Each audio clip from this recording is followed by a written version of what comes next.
大家好，连续多日降雨之后呢，天气突然又变得非常热啊，这也是这个季节呢要把菜种好困难之处了。不过也因为越困难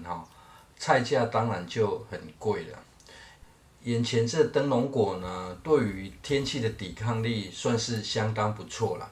不过却招来了春象后院种植多年呢，首次出现这种虫害了。对于虫害，习惯性的就是先尝试辣椒水啊，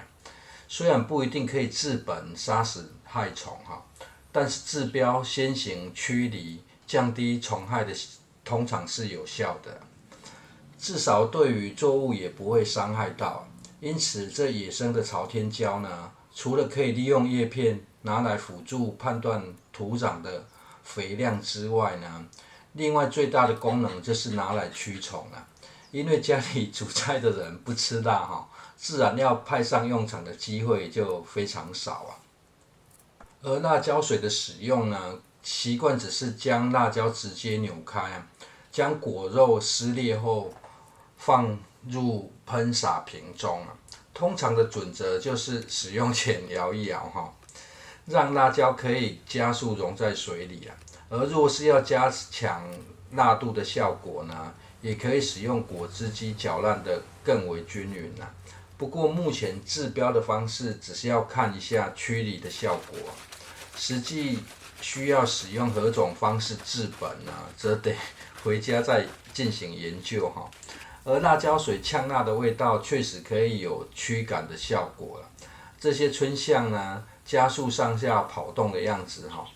只是却不是每次都非常聪明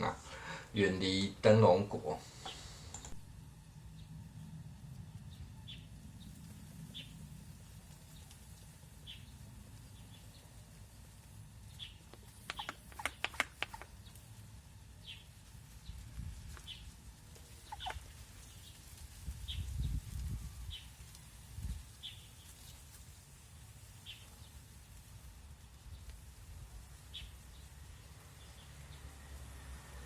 经过半小时再进行查看效果时呢，意外的发现灯笼果一根侧枝上呢，竟然发现已经冒出了小果实时间算是来得有点早毕竟天气还没有转凉或许这跟最近天气与种在比较阴凉的位置有关而另一根侧枝上呢，依旧可以发现春象的存在也就等隔日再进行处理了。先来整理一旁的甘蔗这些甘蔗的平日用途不是食用而是拔除甘蔗叶拿来覆盖土壤使用水性让它生长的结果呢，连变道都被它占走了。这等要做酵素时呢，才会在一起整理目前算是把甘蔗利用得很彻底甘蔗皮、甘蔗叶片、甘蔗渣全部派上用场了。而如果想要让甘蔗生长得更为整齐影片后半部还有隔壁邻居的整理方式可以参考由于甘蔗需要不定时的将叶片剥离，促进生长。剥离的叶片充当稻梗覆盖在土壤上，降低土壤温度与保湿有很好的效果如果是喜欢靠蚯蚓改善土壤与自然施肥呢，甘蔗叶也可以提供蚯蚓的遮阳效果而要让甘蔗长得好，一旁长出的侧芽也要进行修剪这些侧芽会吃掉很多养分不进行修剪的话呢，会导致甘蔗的节点变短之外呢，甘蔗本身也会不容易变粗接下来顺道帮甘蔗下方进行除草与培土如果甘蔗叶片没有特别的用途呢，也可以直接铺设在甘蔗底茎的位置这可以提供很好的反馈保湿与增肥效果都很好。而培土的目的呢，除了可以让甘蔗更为稳固之外这下方的土壤因为采用甘蔗叶与蚯蚓共生的方式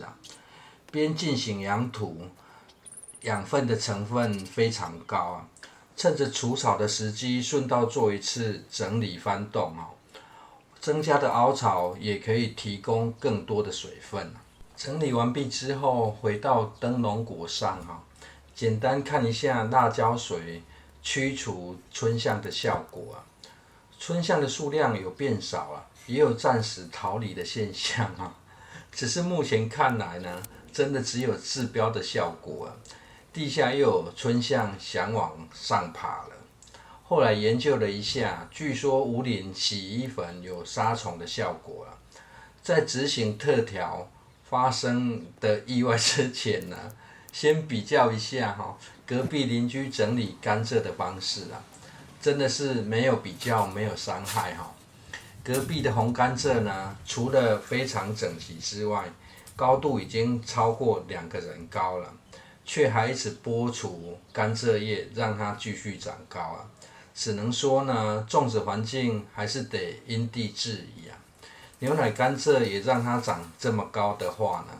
砍下来的时候应该芦笋就要中招了。最后的意外就是使用小苏打加天然清洁剂进行驱虫了，浓度调得太高了，虫不见了，叶片也都枯了。所幸灯笼果生命力很强悍了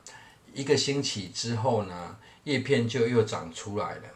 以上是灯笼果与甘蔗的新进度，谢谢收看。